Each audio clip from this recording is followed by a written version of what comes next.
3:00, good to have you. And if you're like most of America, you're probably not aware the Stanley Cup Finals begin tonight. But shouldn't you be? I actually, Kenny, I want to surprise you with something. I loved the way you spoke about this when I talked to you earlier.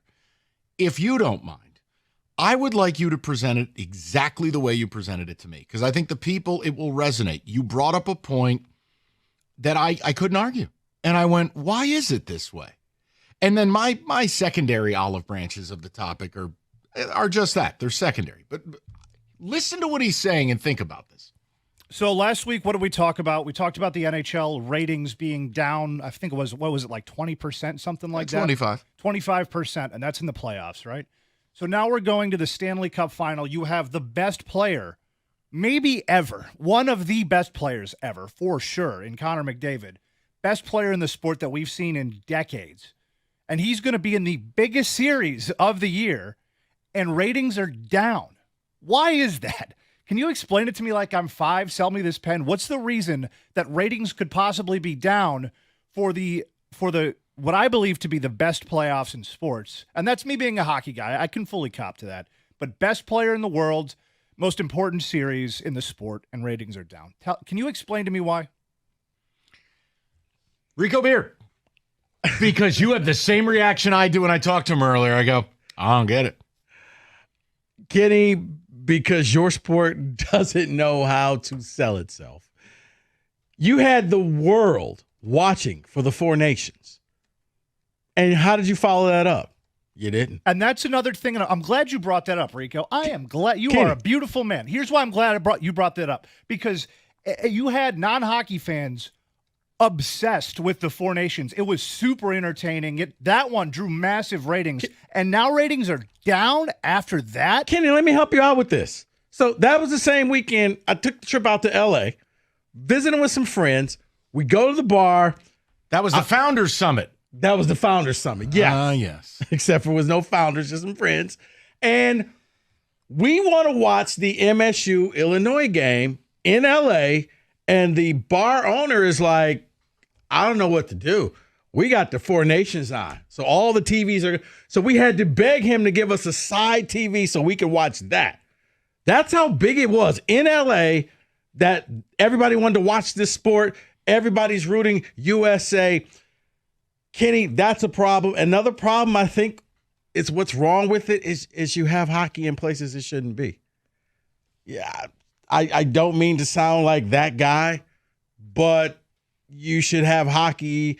I think you put it best, your buddy. Hockey should only be in places where ice is at some point in the year.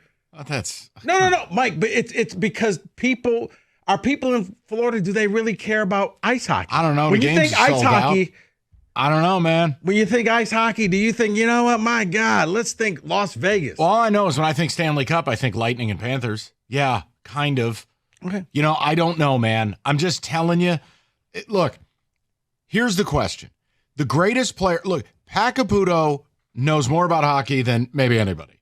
Caputo said Connor McDavid, and I want to make sure I got this right, said Connor McDavid is the greatest player he's ever seen. True or false? That's what he said. Okay.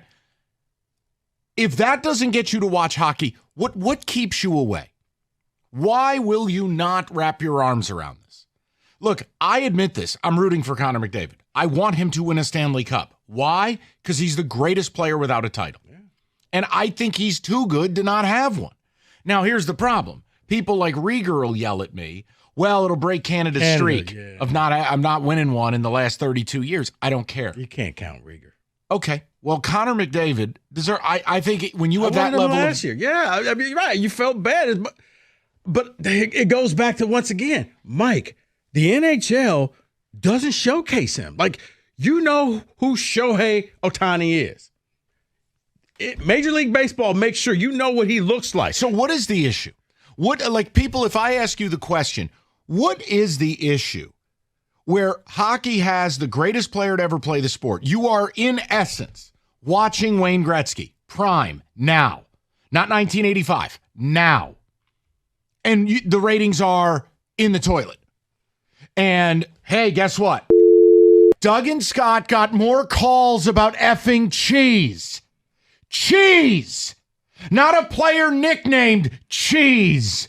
Literal dairy product cheese. Not Green Bay. That's what they talked about. Cheese. I'm asking you about Connor McDavid. I'm asking you about, you have to root for this guy, right? But what is it that people won't watch? What is it about that sport that keeps you from watching it? Like, it's as easy as it gets. Yeah. Oh, my God. Cheese. 248-539-9797. I think it's also the inconsistency. The fact that we had to wait this long just to get the Stanley Cup started. The fact that it's like, okay, the NBA starts off where it's like one game and then 4 days later. But after that, it's a rhythm. And you know, every other night, there's going to be basketball on. Every other night, it's either East or West. With hockey, it's just kind of, all right, we got time to play some hockey. All right, let's go ahead and put it on this week. So they never should have let an entire week go by and you just forget about it, because at that point, to use a horse racing analogy, Mike, NBA pulled ahead and took the lead. And now I don't know if hockey has enough to take that lead back. So why? Even though they have the best player, why? No, I'm asking. I don't have the answer. I want to know from the people what keeps you from investing in this. You have Michael Jordan on skates. This is every bit of Wayne Gretzky, and he's probably better. So answer me. Because, look, the other angle to it, these are my secondary little topics. Greatest player who doesn't have a title. If it's not McDavid, who is it? Mm-hmm. Because this guy, he's just different. And I am rooting for him. Yeah. Is it wrong that I'm rooting for him? No, it's not, Mike. Please don't. Like I said, don't. If you're relying on Jeff Rieger to help you think, no, I don't. Then just stop. I don't rely on him for anything. Okay, but I do believe, because the average person would know McDavid if he came and delivered a pizza to them. And that's not a slight against Kenny Sport. It's just, it kind of feels like a slight. No, it's, you know, the superstars, the league promotes their superstars. You know who they are. You know who Patrick Mahomes is. Whether you're a casual fan or not, you know him. You know who LeBron James is, whether you're a casual fan or not. You got to be a fan to know who McDavid is. Okay, so what keeps you from knowing? What keeps you from getting involved? Just tell me. And are we willing to lay down our swords, let Canada have some joy? Plus, who can root for the Panthers? They're the Niners of the hockey. Oh, really? Yeah, you cheat on the salary cap, just like you and Eddie DeBartolo and Carmen well, you know Policy. And you're privileged. And they also have no state tax, which is just a joke. You know what? And they're using this stupid long-term injured thing. We're going to be throwing rats on the floor. Let's go. John Van Beesbrook? Yes. 248-53, Ed Jovanowski. 248-539-9797. Oh, my God. All right. Let's get into it. Kenny's doing a great job screening calls. I got to wait for a second. I don't know if Kenny can multitask. I'm going with the Panthers now. Are you really? They're the Niners? Yeah. They already had their fun. Go to hell. Nah. They're a goon squad. I don't want to root for them. I'm tired of them. I want Connor McDavid to have a championship. Does that make me a softie? 97-1.